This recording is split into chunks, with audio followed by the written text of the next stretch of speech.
share and subscribe to Vishwasam.in. Subrahmanyam అనే వ్యక్తి ముందుకొచ్చి నాకు ఈ పార్టీ నచ్చింది, మీరు కూర్చోవాలంటే ప్లేస్ కోసం ఎత్తుకోకుండా నేను ఆఫీస్ బిల్డింగ్ అంతా ఉచితంగా మీకు ఇస్తా, అక్కడనే మీటింగ్లు పెట్టుకోమని స్వచ్ఛందంగా ముందుకొచ్చి ఆఫర్ చేశారు. ఇంకొక పక్క ఆర్గనైజేషన్ కూడా మీరు పర్ఫెక్ట్ గా చేస్తున్నారు. ఇది చూసినప్పుడు నాకు అనిపిస్తా ఉంది, ఫండ్స్ అనేటి ప్రాబ్లం కాదు, మనసు ఉంటే మార్గాలు అనేక ఉంటాయి. ఈరోజు మీరు ఒక స్టేజ్ కూడా దాటారు. ఒకప్పుడు 10 రూపాయలు కావాలంటే కష్టపడే పరిస్థితి నుంచి అవసరమైతే మీ ఆదాయంలో 10 రూపాయలు ఖర్చు పెట్టి మనస్తత్వాన్ని కూడా డెవలప్ చేసుకునే పరిస్థితికి వచ్చారు. This is the great achievement నా లెక్క ప్రకారం. నేను అందుకనే మిమ్మల్ని అందరినీ ఓటాడు, నెట్వర్కింగ్ చాలా ముఖ్యం లైఫ్ లో. ఈ విషయం మళ్ళీ చెప్తున్నా మీ అందరికీ.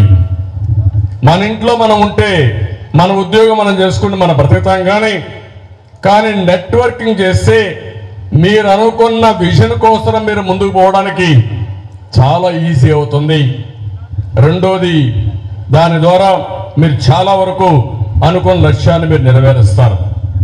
నేను ఒకప్పుడు మా ఆడబిడ్డలందరూ ఇక్కడ ఉన్నారు, గర్ల్స్ ఎంత ఉన్నారు, ఆంటర్‌ప్రెన్యూర్స్ ఉన్నారు. ఒకప్పుడు మీరు ఒకసారి ఆలోచిస్తే ఒక చిన్న ఆలోచన ఎంత ప్రభావితం చేస్తుందంటే, అప్పట్లో చాలా మంది తల్లిదండ్రులు ఆడపిల్లల పట్ల శ్రద్ధ చూపించేవాళ్ళు కాదు. ఎప్పుడైనా పెళ్లి చేసి పంపించేయాలి కాబట్టి ఆటోమేటిక్గా మగపిల్లల్ని బాగా చదివించి ఆడపిల్లల వయసు వస్తానే పెళ్లి చేసి పంపించేసేవాళ్ళు, చదివించకుండా. వరకట్నం ఎన్ని ఉండేటివి. నేను అప్పుడు ఆలోచించాను, ఒకే ఆలోచన, 33% ఉద్యోగాల్లో కాలేజ్ సీట్లలో రిజర్వేషన్లు పెట్టి ఆడపిల్లలకు చదువెందుకు ముఖ్యమో పదే మీటింగుల్లో మాట్లాడాను. అప్పుడు నన్ను చాలా మంది అడిగారు, 33% ఇస్తున్నారు, మెరిట్లో ఇంకా 20-30% ఇస్తారు, 60% ఆడబిడ్డలే వస్తే మగవాళ్ళు తగ్గిపోతారంటే పర్వాలేదు, బ్యాక్లాగ్ ఉంది, ఆడపిల్లలు ఎంత బాగా చదువుకుంటే సమాజానికి అంత మంచిదని ఆ రోజు నిర్ణయం చేస్తే ఈరోజు వరకట్నం పోయింది, రివర్స్ వరకట్నం ఇచ్చే పరిస్థితిలో ఉన్నారు. ఆడపిల్లలు నచ్చి మగపిల్లలే డబ్బులు ఇచ్చే పరిస్థితికి వచ్చారు. ఎన్నేళ్ళు జరిగింది ఇవన్నీ? 25 సంవత్సరాలు. ఈరోజు మగపిల్లల కంటే ఆడపిల్లలే ఎక్కువ డబ్బులు సంపాదిస్తున్నారు. భార్యాభర్త కంపేర్ చేస్తే భర్త కంటే భార్య ఎక్కువ డబ్బులు సంపాదిస్తా ఉంది. ఆ రోజులు వచ్చేసాయి. నేను ఇంకొక విషయం కూడా ఇక్కడ మీతో ఒక మాట్లాడుతున్నాను.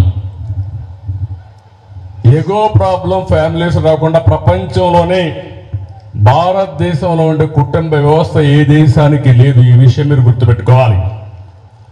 ఏ కులం కానీ, ఏ మతం కానీ, ఏ ప్రాంతంలో సరే భారతదేశంలో ఉండే కుటుంబ వ్యవస్థ ప్రపంచానికి ఆదర్శం. తల్లిదండ్రులు పిల్లల గురించి ఆలోచిస్తారు, పిల్లలు తల్లిదండ్రుల గురించి ఆలోచిస్తారు. సోషల్ సెక్యూరిటీ ఉంటుంది, ఒక బాండ్ ఉంటుంది. మనం ఎన్ని కష్టాలు పడినా సాయంత్రం ఇంటికి వస్తే కష్టాలు మర్చిపోయి మళ్ళా రీఛార్జ్ అయ్యే వ్యవస్థ భారతదేశంలో కుటుంబ వ్యవస్థ అని చెప్పి కూడా నేను మీకు తెలియజేస్తున్నా. ఈ వ్యవస్థను కూడా మనం కాపాడుకోగలిగితే ఇది ప్రపంచానికి ఆదర్శం అవుతుంది.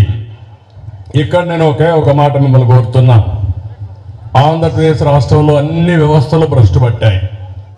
నేను ఇక్కడ నాకంటే మీకు బాగా తెలుసు, నేను ఆ విషయాలు మీతో మాట్లాడడం లేదు. నేను ఇక్కడ ఒక సంకల్పాన్ని చేశాను. ఈరోజు P3 మోడల్ ఉంది, పబ్లిక్ ప్రైవేట్ పార్ట్నర్షిప్. మీకు ఫ్లైఓవర్స్ అన్నీ వచ్చాయి, రోడ్లన్నీ వచ్చాయి, ఎయిర్పోర్ట్లు వచ్చాయి, పవర్ సెక్టర్ వచ్చింది. ఇవన్నీ కూడా PPP మోడల్లో వచ్చాయి. PPP మోడల్లో యూజర్స్ పేమెంట్ల కింద టోల్ గేట్స్ కానీ ఏదైనా మీరు తీసుకోండి, లేకపోతే ఛార్జెస్ కింద పెట్టే పరిస్థితికి వచ్చారు. దీనివల్ల ఏమైందని మీరు ఆలోచిస్తే సంపద విపరీతంగా పెరిగే పరిస్థితి వచ్చింది. కానీ ఆ సంపద కొంతమందికే పరిమితం అయ్యే పరిస్థితి వచ్చింది. నేను అందుకే నా జీవితంలో ఎన్టీ రామారావు గారి స్ఫూర్తితో పేదరికం లేని సమాజాన్ని చూడాలనేది నా జీవిత ఆశయం.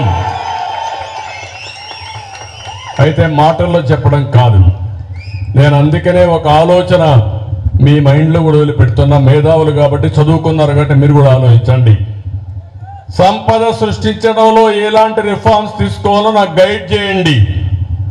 అదే సమయంలో P4 మోడల్ ద్వారా పబ్లిక్ ప్రైవేట్ పీపుల్ పార్ట్నర్షిప్, అంతకుముందు పబ్లిక్ ప్రైవేట్ పార్ట్నర్షిప్, ఇప్పుడు పబ్లిక్ ప్రైవేట్ పీపుల్ పార్ట్నర్షిప్ ద్వారా పేదరికం లేని సమాజాన్ని నిర్మాణం చేయాలని, ఆర్థిక అసమానతలు తగ్గించే వ్యవస్థకు శ్రీకారం చుట్టాలనేది నా ఆలోచన. 1,00,000 కోట్లు ఉండేవాడికి ఇంకొక 10,000 కోట్లు వస్తే 1,10,000 కోట్లు అవుతుంది. 1 కోటి రూపాయలు ఉండేవాడికి ఇంకొక 1 కోటి రూపాయలు సంపాదించే శక్తిని ఇవ్వగలిగితే అతని జీవితం కానీ ఆ కుటుంబం కానీ ఎంత ఆనందంగా ఉంటుందో, ఎంత తృప్తి ఉంటుందో మనం గుర్తుపెట్టుకోవాల్సిన అవసరం ఉంది.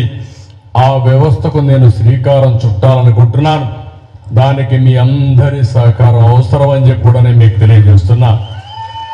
మీరొక్కరే పైకి వస్తే కాదు, మీతో సమానంగా ఇంకొక కుటుంబాన్ని మీరు పైకి తేగలిగితే, శక్తి ఉండేవాడు ఒక 10 కుటుంబాలని, ఇంకా శక్తి ఉంటే 100 కుటుంబాలని మనం పైకి తేగలిగితే మన జన్మ సార్థకం అవుతుంది. Like, share and subscribe to Vishwasam.in.